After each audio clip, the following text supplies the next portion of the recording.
Welcome to the Forward Focused Flashcast, bite-sized episodes designed to help you become a more effective and well-rounded leader. I'm your host, Jon Reusch, and in today's episode, we're talking about implementing a 360 review with your organization and team.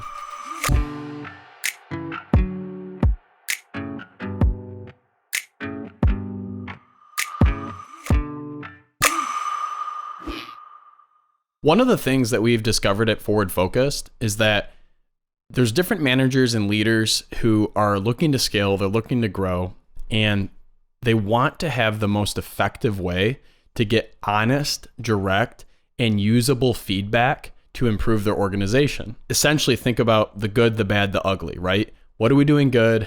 What are we not doing so well? What are we doing that is detrimental to our growth or maybe our retention? A process that can be helpful around this is called a 360 review. And in short, if you think 360, you think a circle, right?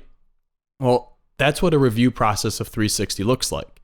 It's typically a one-on-one sit down with either employee to employee, that would be a peer 360 review, or a supervisor manager to an employee, and that'd be a manager to employee 360 review. So let's get into the 8 best practices to implement a 360 review.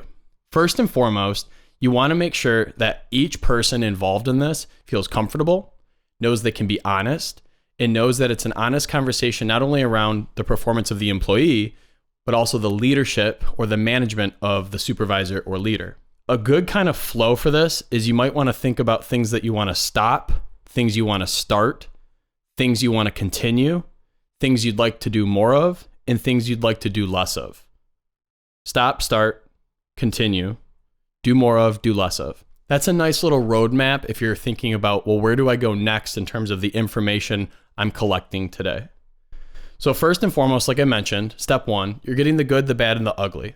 This is where you can compliment genuinely employees on things that you're seeing. They are punctual, they arrive on time, they're always prepared, they meet deadlines, they're really communicative with other folks on the team.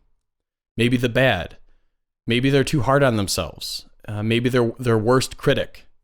Maybe sometimes being too hard on themselves stops them or puts them into inaction to hit a deadline.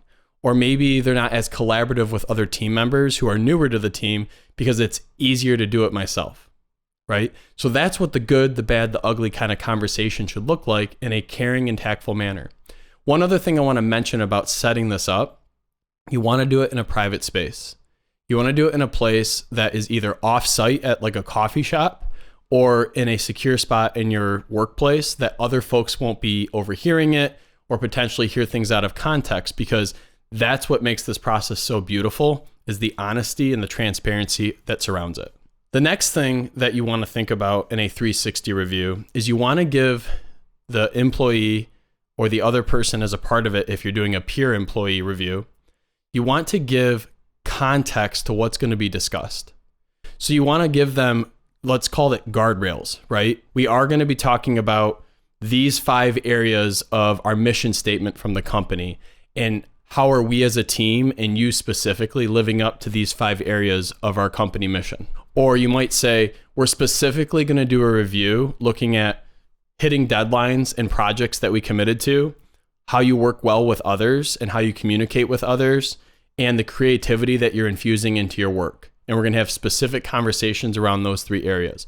The more upfront guidance that you can give to the person being reviewed, and understand that they're going to have an opportunity to review you as well as the reviewer, that makes it a very transparent and healthy process where every party feels that they're a part of the conversation.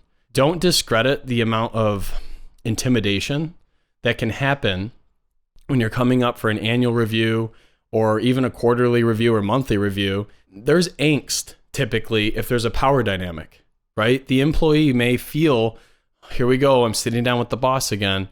You want to mitigate that as much as possible and make this an honest and healthy conversation. Number 3, of course, goals need to be incorporated into the 360 review. Did we hit our goals? Did we not hit our goals? And what are the reasons for that?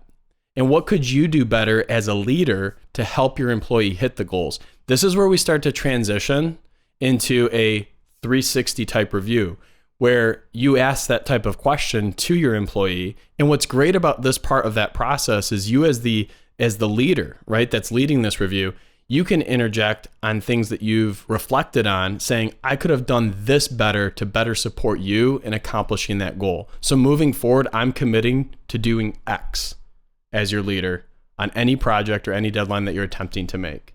The fourth step in a 360 review is as you're sitting with your employee, you're going to let them know that what's learned in the sit down is going to stay in the sit down. But any outcomes from the sit down, any ahas, any changes to processes or a management system or workflow, that will be shared with the rest of the team. So I'll give you an example. If your employee says something to the effect of, Sally Sue seems to bulldoze me in meetings, and anytime I talk about meeting a project or a deadline, I feel Sally Sue jumps in before I can complete that thought, and she immediately turns the conversation for the entire team into all the negativity around why we didn't accomplish X. And so maybe the outcome, once that review comes forward, right, to the leader, is this.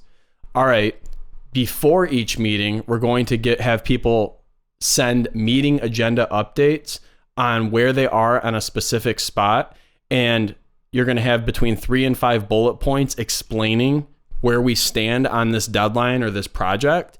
And nobody is going to give their opinions until that agenda piece is completed. And I would ask the employee, would you feel that that would help you feel like you've gotten out your entire thought, that you've completed your thought before other people start chiming in? In other words, that maybe you would give the team more information and answer some of their questions before they start jumping in and trying to control the conversation. So that's how that dialogue could work with an employee. If that is something the employee agrees to, then you as the leader say, okay, great, we're going to commit to that for the next 90 days. So for the next quarter, we're going to have agenda items sent ahead of time, and we're going to review those, and we're going to go through those in the meeting. And once those are completed, then the team will opt in with input, thoughts, feedback. And so that is something that from the sit down is implemented into our company. It's implemented into our cadence for our meetings and our workflow. Number 5, the most important piece, in my opinion, for the 360 review is you're looking at the person as a human. You're looking at every other area of who they are. The analogy I like to give here is there's different forms of medicine that are practiced all across the United States and world. And the 2 most common doctorate degrees are your MD and your DO. And the DO doctor is somebody that universally looks at the whole person. They look at their sleeping habits, they look at their diet, they look at nutrition. They're not just looking at, okay, what type of medicine would solve this blood pressure issue. They're looking at other stressors and other components of the patient to try and treat the whole person. That's the same thing here. This is where employees can open up to you about maybe money issues, spousal issues, maybe having some frustrations with family members, an aging parent, or maybe trying to balance 3 kids. When they were balancing 2 kids really well, that 3rd kid has thrown in a whole nother level or dynamic into their relationship. That comes through asking great questions around how you can support your employee in their workplace and beyond. So that's something that's powerful. Don't miss the opportunity for you to connect with your employee on a personal level. It takes your relationship to a whole nother stratosphere in regards to understanding their purpose, understanding their passions, and why they come to work every day to give you 100%. Well, if you can help them give 100% in other areas of their life, they will always remember you as a leader, not just a boss. The 6th step that I want to highlight in a 360 review, it's really important for you to have roughly 5 to 7 questions that you're going to ask the employee about yourself. I'll repeat that. It's important to have 5 to 7 questions that you're going to ask the employee about yourself. So these are going to be questions around what's one area that you felt I showed up at a really high level for you in the last year as your leader?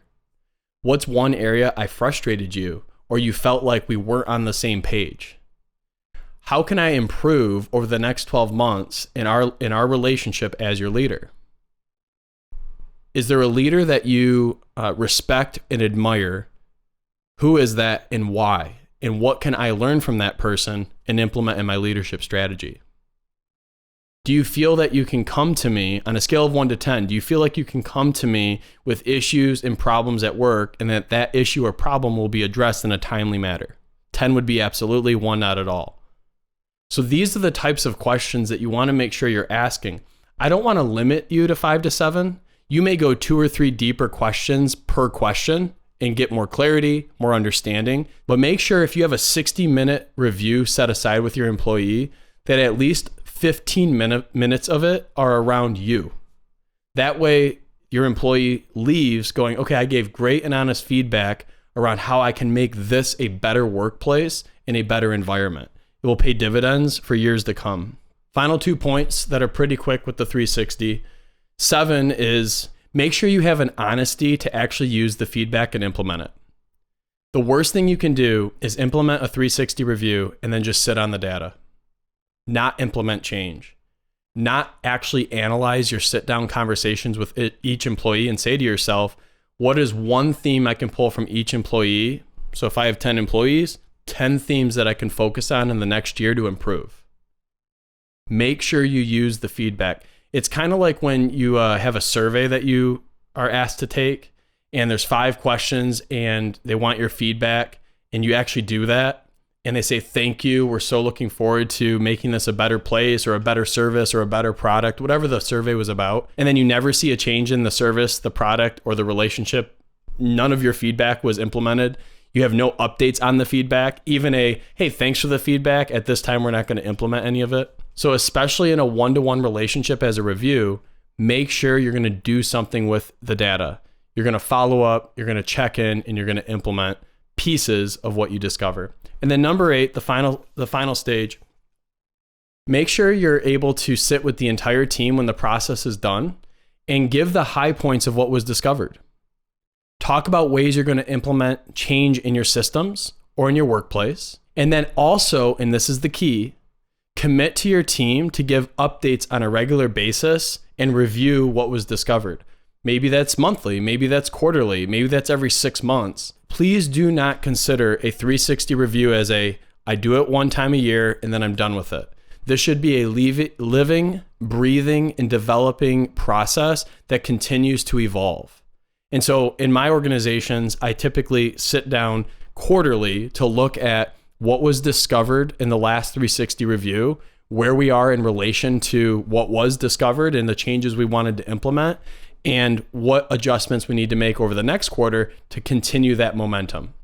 So in review, if you're thinking about doing a 360 with your employees, the biggest pieces of it is be honest, have guardrails that really lay out exactly what's being discussed, carve at least 15 minutes out of a 60-minute meeting to be about yourself as the employer or the leader, ask questions about how you can improve, take what's said in this meeting and try and pull out themes that you can present to the rest of the team, your organization, and then check in on those themes, those improvements on a consistent cadence or regular basis, whether it's monthly or quarterly. It's not going to feel natural at first to be giving if you've been doing reviews for years and it's a one-sided review where you're giving a ranking or a rating to an employee. It's going to feel really vulnerable, at times a little intimidating, even as the employer or leader, to be implementing something like a 360 review. What I encourage you to do is lean into that vulnerability, lean into the transparency that it could give to you and your organization, and you will absolutely level up the output and the relationships within your team. If you found value in today's content, please be sure to subscribe so you never miss a lesson to be the leader that you deserve to be. And until next time, lead on.